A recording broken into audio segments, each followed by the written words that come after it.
प्रणाम मिश्री भैया। खुश रह अबे की है मेरा हर मर्दे। दूगो रोटी खाए में लेट हो गया भैया।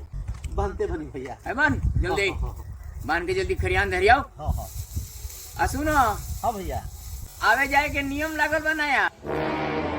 आवे जाए के नियम हाँ ऊ का हो? आवे के पहले हाजिरी बनावे के पड़ी।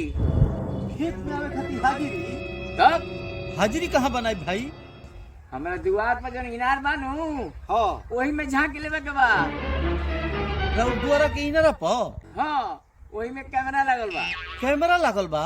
तब अरे दादा ये तो खेतियों को वहाँ पड़ले हो भाई।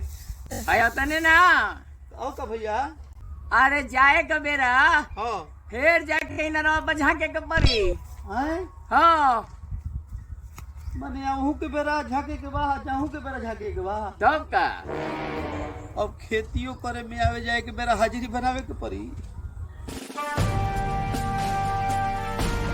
ए मिश्री भैया हमरा के कुकुर नहीं कटले बुझले नु। हाँ। धरा पर हसुआ अपन काटो आ बांधो भोला चलले। भोला रुको रुको रुको अब का भाई। और बढ़ते हम सब अपन नियम वापस लेते नहीं। इधर अपन हथियार आ काम में लग। हाँ तो ले वही के पड़ी। हाँ हाँ किसिया मत होता है।